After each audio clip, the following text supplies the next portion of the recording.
ఇక పెహల్గామ్ అటాక్లో అరెస్టులకు సంబంధించిన breaking news చూస్తున్నాం. పెహల్గామ్ అటాక్కు సంబంధించి టెర్రరిస్టులకు సహకరించిన ఇద్దరిని అరెస్ట్ చేసింది ఎన్ఐఏ.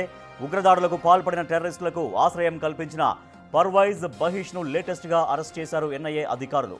దాడులకు ముందు పర్వైజ్ బషీర్ కలిసి ముగ్గురు సాయుధులైన టెర్రరిస్టులకు సీజనల్ దోకులుగా పిలిచే గుడిసెల్లో ఆశ్రయం కల్పించినట్లుగా ఎన్ఐఏ దర్యాప్తులో తేలింది.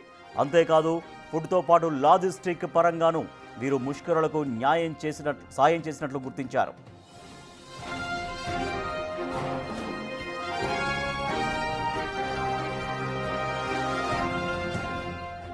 యావత్ భారతాన్ని వణికించిన పెహల్గామ్ దాడులపై దర్యాప్తు చేస్తోంది ఎన్ఐఏ. ఇందులో భాగంగా ఇప్పటికే 2000 మందికి పైగా ప్రజలను విచారించింది. కాశ్మీర్లోని షోపియాన్, పుల్వామా, సోపోర్, కుప్వారా సహా పలు చోట్ల తనిఖీలు నిర్వహించింది. ఇందులో భాగంగా ఉగ్రవాదులకు ఆశ్రయం ఇచ్చిన పర్వైజ్ బషీర్ల గుట్టు తెలుసుకున్నారు ఎన్ఐఏ అధికారులు.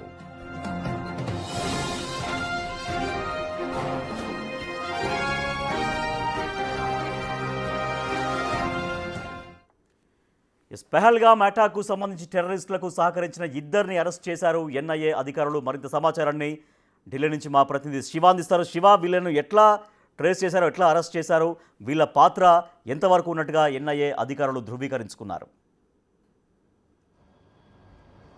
రైట్ రాజేష్, పెహల్గామ్లోని బైసరన్ వ్యాలీలో పర్యాటకులపై దాడి జరిపిన ఉగ్రవాదులకు ఆశ్రయం కల్పించిన స్థానికులు ఎవరైతున్నారో పర్వేజ్ అలాగే బషీర్ ఇద్దరు కూడా ముగ్గురు ఉగ్రవాదులకు ఆశ్రయం కల్పించి వారికి కావాల్సిన అన్ని విధాల లోకల్గా ఉన్న అన్ని సదుపాయాలు, ఆహారం కానీ, నివాసం ఉండడానికి కానీ, లాజిస్టిక్ అన్ని విధాలు కూడా వారికి సహకరించారనేది కూడా ఎన్ఐఏ దర్యాప్తులు. అంటే గత నెల ఏదైతే ఏప్రిల్ 22వ తేదీన ఈ ఘటన జరిగింది. అంటే నేటికి ఎగ్జాక్ట్గా 2 నెలలు పూర్తిగా వస్తుంది. అంటే ఈరోజు జూన్ 22, ఎగ్జాక్ట్గా ఈ రోజుకు 2 నెలలు పూర్తిగా వస్తుంది. ఈ నేపథ్యంలోనే ఇప్పటి వరకు అనేక మందిని, వేల సంఖ్యలో స్థానికులను, మరోవైపు బైసరన్ వ్యాలీలో పైన ఏదైతే కొండపై ప్రాంతం ఏదైతే ఉందో పెహల్గామ్ నుంచి పైకి 6.5 కిలోమీటర్లు ట్రెక్కింగ్ ద్వారా పైకి వెళ్లి బైసరన్ వ్యాలీలో సరదాగా గడిపేందుకు పర్యాటకులు భారీగా అక్కడికి చేరుకుంటారు. ఆ రోజు ఏప్రిల్ 22వ తేదీన కాల్పులు జరిగిన సమయంలో అక్కడ ఉన్న వారందరినీ కూడా ఏదైతే గుర్రాలు తీసుకువెళ్లేవారు కానీ, టూరిస్ట్ గైడ్లు, అక్కడ ఉన్న షాపుల యజమానులు కానీ, స్థానికులు ఎవరైతే ఉన్నారో వారందరూ కూడా విచారించారు. దాదాపు 2000 మందికి పైగా కూడా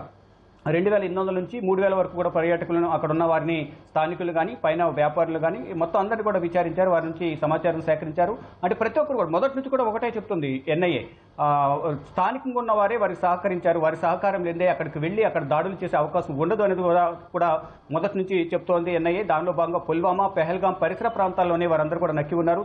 స్థానికులు వారికి సహకరించొద్దు, మీ దగ్గర ఏదైనా వారి గురించి సమాచారం ఉంటే వారి వివరాలు మాకు తెలియజేయండి, సమాచారం ఇవ్వండి, ఎవరైతే సమాచారం ఇస్తారో వారి వివరాలు గోప్యంగా ఉంచుతామంటూ మొదటి నుంచి కూడా ఎన్ఐఏ చెప్తోంది. దానికి అనుగుణంగానే స్థానికుల నుంచి సమాచారం సేకరిస్తూ స్థానికుల సమాచారంతోనే వారిని ఎన్ఐఏ దర్యాప్తులో భాగంగా గుర్తించినట్టు తెలుస్తుంది. ఇద్దరిని, స్థానికులను పర్వేజ్ అలాగే బషీర్, ముగ్గురు ఉగ్రవాదులకు సంబంధించి స్థానికంగా వారు ఆశ్రయం కల్పించినట్టు తెలుస్తుంది.